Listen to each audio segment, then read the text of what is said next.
Package ఇచ్చి విశాఖ ఉక్కుని తిరిగి కాపాడుకుంటమే కాదు తిరిగి ప్రొడక్షన్ ప్రారంభించడం జరిగింది. ఇలాంటి పరిస్థితుల్లో నిన్న జరిగిన సంఘటన చాలా చాలా బాధాకరం.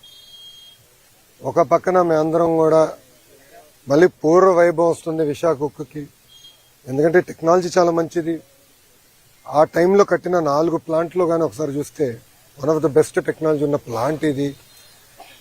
అలాంటి పరిస్థితుల్లో ఎందుకు ఇది జరిగిందనే బాధ మా అందరు కలిగింది. నిన్న కరెక్ట్గా 4 గంటల 10 నిమిషాలకి ఇన్సిడెంట్ జరిగిన వెంటనే కలెక్టర్ గారు, సిపి గారికి ఇక్కడ వస్తడం జరిగింది. దాని తర్వాత గౌరవ హోంమంత్రి గారు, ఎంపీ గారు, మా పల్లా శ్రీనివాస్ గారు ఆయన వస్తడం జరిగింది. నిన్న తెలుసుకున్న వెంటనే రాత్రే కుమారస్వామి గారు వచ్చి సుమారుగా పొద్దున్న 2 వరకు మొత్తం చూసి తిరిగి ఆయన వెళ్తాం జరిగింది. వర్మ గారు కూడా ఇక్కడికి వస్తడం జరిగింది. గన్నబాబు గారు వస్తడం జరిగింది. ఎందుకంటే మా అందరు ఎన్డీఏ పైన ఉన్న బాధ్యత ఇది. కేవలం కుటుంబాలని ఆదుకుంటాం కాదు, కార్మికులకి అండగా నిలబడాలి, కార్మికులకు భరోసా ఇవ్వాలనేది మా అందరి ఉద్దేశం. ఇప్పుడు 8 మంది చనిపోవటం జరిగింది, 6 హాస్పిటల్లో ఉన్నారు. దాంట్లో నిన్న కుమారస్వామి గారు కూడా వచ్చి అదనంగా 25 లక్షల రూపాయలు ఎక్స్గ్రేషియా ఆయన ప్రకటించారు. ఎప్పుడు లేని విధంగా కాంట్రాక్ట్ అయినా ఫుల్ టైం ఎంప్లాయీస్ అయినా వాళ్ళ ఇంట్లో పిల్లలు చదువుకున్న పిల్లలుంటే వాళ్ళకి పర్మనెంట్ ఉద్యోగం ఇస్తామని ఆయన హామీ ఇచ్చారు. వాళ్ళు నివసించాలనుకుంటే ప్లాంట్లోనే ఇల్లు ఉండేదాన్ని కూడా ఆయన ఇస్తా అన్నారు.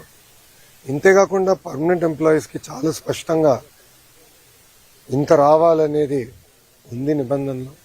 అది కూడా మేము రివ్యూ చేస్తున్నాం. దాంతోపాటు కాంట్రాక్ట్ ఎంప్లాయీస్ కూడా ఇంత ఇవ్వాలి, యాక్సిడెంట్ జరిగితే ఇంత ఇవ్వాలని చాలా స్పష్టంగా విశాఖ స్టీల్ ప్లాంట్ రూల్ బుక్లో ఉండడం జరిగింది. మేము ఇక్కడ వచ్చి కేవలం ఏదో చెక్ అందించే లేదానికి రాలేదు. ఆ కుటుంబాలకి శాశ్వతంగా అండగా నిలబడడానికి ఈరోజు ఎన్డీఏ ప్రభుత్వం అడిగేసింది. గతంలో ఎప్పుడు లేని విధంగా పర్మనెంట్ జాబ్ ఇస్తామని పెద్ద మనసుతో కుమారస్వామి గారు ఒక హామీ ఇచ్చారు. కేంద్రంలో ఉన్న సెక్రటరీ గారు ఇది ఎక్కడ లేదు కదా సార్ అంటే, అవసరమైతే నేను క్యాబినెట్ కూడా తీసుకెళ్తా, nothing to worry, I will get it done, నాది బాధ్యత. ఎందుకంటే ఆ కుటుంబాలకు మన అండగా నిలబడాల్సిన సమయం ఇది అని ఆయన చెప్తాం జరిగింది.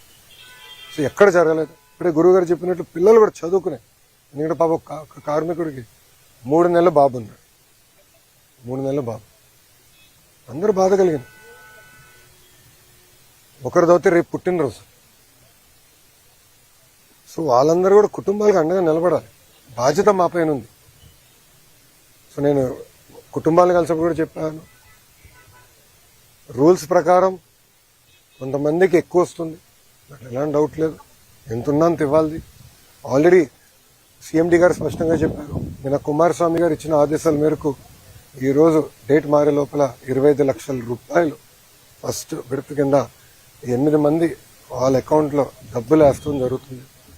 ఇంతేకాదు దాని తర్వాత రావాల్సిన ఎక్స్గ్రేషియా, పిఎఫ్ అకౌంట్ నుంచి రావాల్సిన డబ్బులు, స్టీల్ ప్లాంట్ ఇవ్వాల్సిందంతా కూడా మేము మొత్తం క్యాలిక్యులేట్ చేసి ఆ కుటుంబాల అకౌంట్లో వేసే బాధ్యత ప్రభుత్వం తీసుకుంటుంది. అక్కడితో మేము ఆగం. మేము అందరూ వచ్చేటప్పుడు కారులో కూడా మాట్లాడుకున్నాం, వర్మ గారు నేను కూడా డిస్కస్ చేసాం. అంత్యక్రియలు అయిన తర్వాత పెద్దకరమైన తర్వాత మళ్ళీ అమరావతిలో ఒకసారి కూర్చుందాం కుటుంబాలతో, ఇంకెలా చేద్దాం, ఏం చేస్తే బాగుంటుంది. వాళ్ళు కేవలం సొంత కాలుపై నిలబడతాం కాదు, ఆ పిల్లల్ని చూసుకోవాల్సిన బాధ్యత ఎన్డీఏ ప్రభుత్వం పైన ఉంది. గతంలో ఎట్లయితే విశాఖ ఉక్కుని కలిసికట్టుగా ఎన్డీఏ కాపాడిందో అదేవిధంగా కార్మికులకి మేము అండగా నిలబడతాం, ఆ కుటుంబాలకి మేము అండగా నిలబడతాం. ఇంతేకాదు నిన్న కుమారస్వామి గారు ఒక ఆదేశాలు కూడా జారీ చేశారు. 3 సీనియర్ మెంబర్స్తో కమిటీ వేసి, వాళ్ళు ఇప్పుడు సుమారుగా 4-5 వాళ్ళు వస్తున్నారు. కమిటీ మొత్తం రివ్యూ చేస్తారు, డేటా అంతా చూసుకుంటారు. ఆ టైంలో 2nd, 3rd, 4th ఎక్కడైతే యాక్సిడెంట్ జరిగిందో అక్కడ ఉన్న కార్మికులతో కలుస్తారు, వాళ్ళది కూడా ఏం జరిగింది ఏంటని తెలుసుకుంటారు. ఇది కింద నుంచి కారింది కాదు, ఏంటేదో లాగితే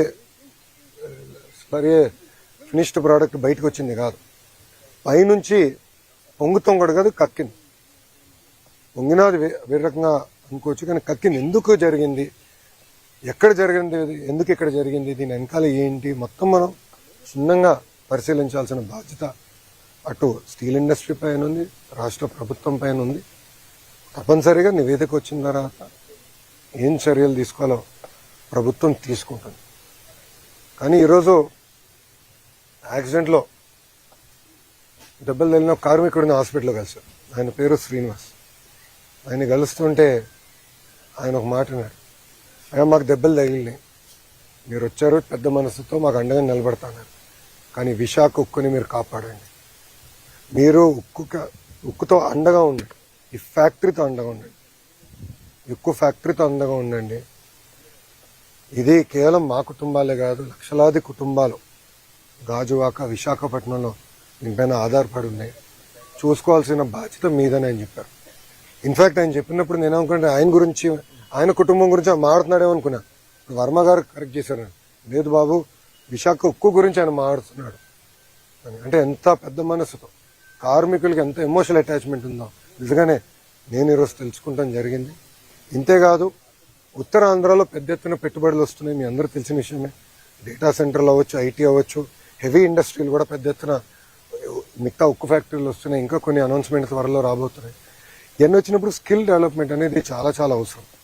ప్రధానమంత్రి గారు కూడా చాలా స్పష్టంగా ఐటీఐస్కి సుమారుగా 60,000 కోట్ల రూపాయలతో స్కిల్ డెవలప్మెంట్కి ప్రత్యేక శ్రద్ధ పెట్టారు, ప్యాకేజ్ ఇచ్చారు. దాంట్లో భాగంగా ఫస్ట్ ప్రాజెక్ట్ మన పాయకరావుపేట అనిత గారి నియోజకవర్గంలో అటు ఆసిలర్ మిత్తలు, ఎందుకంటే వాళ్ళు కూడా ప్రైవేట్ సెక్టర్ కూడా కొంచెం డబ్బులు పెట్టండి, వాళ్ళు ముందరికి వచ్చి మేము పెడతామని చెప్పి పెద్ద ఎత్తున ట్రైనింగ్ కూడా చేయాల్సిన అవసరం ఉంది. అటు ఫార్మా అవ్వచ్చు, స్టీల్ అవ్వచ్చు, మిగతా మ్యానుఫ్యాక్చరింగ్ సెక్టర్స్ అవ్వచ్చు, ట్రైనింగ్ అనేది చాలా చాలా అవసరం. దాంట్లో ఎలాంటి సందేహం లేదు. ఒక విద్యాశాఖ మార్చులుగా నా పైన బాధ్యత ఉంది, ఎందుకంటే స్కిల్ డెవలప్మెంట్ నా కింద ఉంది. ట్రైనింగ్, రీట్రైనింగ్, నిరంతరం ట్రైనింగ్ చేయాల్సిన బాధ్యత మా పైన ఉంది. అది కూడా ప్రభుత్వం చాలా సీరియస్గా తీసుకుంటుందని ప్రజలందరూ కూడా తెలియజేస్తూ, ఇప్పుడు మీడియా మిత్రులకి ప్రశ్న ఉంటే సమాధానం చెప్పడానికి నేను సిద్ధం. కార్మికుల కన్నా తక్కువ ఉన్నారు, కాంట్రాక్ట్ కార్మికులు కూడా తొలగించారు, పర్మనెంట్ కార్మికులు కూడా తొలగించారు, నిర్వహణ లోపం కూడా ఉంది, అందుకే ప్రమాదం జరిగిందని కార్మిక సంఘాలు ఆరోపిస్తారు. ఇప్పుడు మీరు చూస్తే తక్కువ మంది ఉన్నారు కనుక ఈ ప్రమాదం జరగలేదు. ప్రాసెస్లో ఎలాంటి ల్యాబ్స్ లేదు, డీవియేషన్ లేదు. ఇది వాటి నుంచి అది కక్కింది. ఎందుకు కక్కిందంటే తెలియదు. ఇన్ఫాక్ట్ ఎక్కువ మంది దాని కింద ఉంటే చనిపోయే పరిస్థితి, ప్రమాదం ఉండేది. సో ఇది ప్రాసెస్ లోపాలు ఎక్కడ జరగలేదు. నంబర్ 2, లోపల కార్మికులు కూడా కలిసారు, వాళ్ళు కూడా నేను సమాధానం చెప్పాను. ఏమన్నానంటే ఇతర ఫ్యాక్టరీలు, ఎందుకంటే ఇదే టెక్నాలజీ, దీనికన్నా వెనకబడిన టెక్నాలజీలు ఉన్న ఫ్యాక్టరీలు ఉన్నాయి, అదే టైంలో వచ్చినాయి 4-5 స్టీల్ ఫ్యాక్టరీలు భారతదేశానికి. రష్యన్ టెక్నాలజీతో ఏర్పడిన factory, one of the best technology. In fact మనం హైదరాబాద్లో కట్టిన ఇల్లు, ఉండవల్లో ఇప్పుడు అమరావతిలో మేము కట్టే 2 ఇల్లు కూడా విశాఖ స్టీల్ వాడే కడుతున్నాం. ఎందుకంటే క్వాలిటీ బాగుంటుంది, స్ట్రెంత్ బాగుంటుంది, టెక్నాలజీ మంచిదని అందరం బలంగా నమ్ముతూ టెస్ట్ కూడా చూపిస్తుంది. సో అక్కడ ఎంతమంది ఉన్నారు, ఇక్కడ ఎంతమంది ఉన్నారు, కమిటీ మొత్తం క్షుణ్ణంగా పరిశీలిస్తుంది, చేసి తగిన చర్యలు మేము తీసుకుంటాం. ఇది ఇంకోసారి జరగకూడదంటే అది ఎందుకు కక్కిందనేది తెలుసుకోవాలి. కింద ప్రాసెస్ లోపాలు జరిగితే మీరు అనేది కరెక్ట్, కానీ ఇక్కడ ప్రాసెస్ లోపం జరగదు. కెమికల్ రియాక్షన్ అంతా ముందల స్టేజ్లో జరిగిపోతున్నాయి. ఫైనల్ మెటల్ వచ్చి ఇక్కడ నుంచి ఒక క్యూబ్గా తయారయ్యి రన్నింగ్ ప్రాసెస్ జరుగుతుంది. దాని తర్వాత ఇంకా మిగతా ప్రోడక్ట్స్ తయారవుతాయి. సో ఇక్కడ ఎలాంటి కంటామినేషన్ జరిగేదానికి లేదు, కెమికల్ ప్రాసెస్లో తప్పు జరిగేదానికి లేదు. కానీ ఎందుకు జరిగింది, ఎలా జరిగింది, ఏమైంది అనేది తెలుసుకోవాల్సిన అవసరం అందరూ. అక్కడ పనిచేసిన కార్మికులకు తెలియదు. ఎందుకంటే 30 సంవత్సరాల నుంచి అక్కడనే పనిచేసిన వాళ్ళు అన్నారు, సార్ మొదటిసారి జరుగుతుంది. సెక్షన్ ఇన్ఛార్జ్ 92 నుంచి పనిచేస్తున్నారు, ఆయన ఎప్పుడు చూడలేదు. సో ఎక్స్పర్ట్స్కే తెలియదు ఇది ఇక్కడ పనిచేసిన కార్మికులకి పర్యవేక్షణలో ఉన్న లీడర్షిప్ కూడా తెలియదు. అందుకే ఎక్స్పర్ట్స్ వస్తున్నారు. ఎక్స్పర్ట్స్ వస్తే వాస్తవాలు తెలుసుకుంటాం, తగిన చర్యలు తీసుకుంటాం. అది అన్న మీరు ఒకటి 4 గంటల 10 నిమిషాలకి జరిగింది. ఇక్కడ ఉన్న 8 అంబులెన్సెస్ కూడా ఇమ్మీడియట్గా వెళ్ళినాయి. వాళ్ళందరినీ ఇమ్మీడియట్గా తరలిస్తాం జరిగింది. ఇది ఆసుపత్రులకి ఇమ్మీడియట్గా తరలిస్తాం కూడా జరిగింది.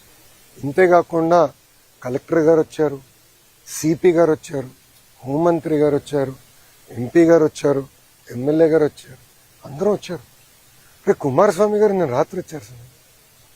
జరిగిన 12 hours కూడా జరగల.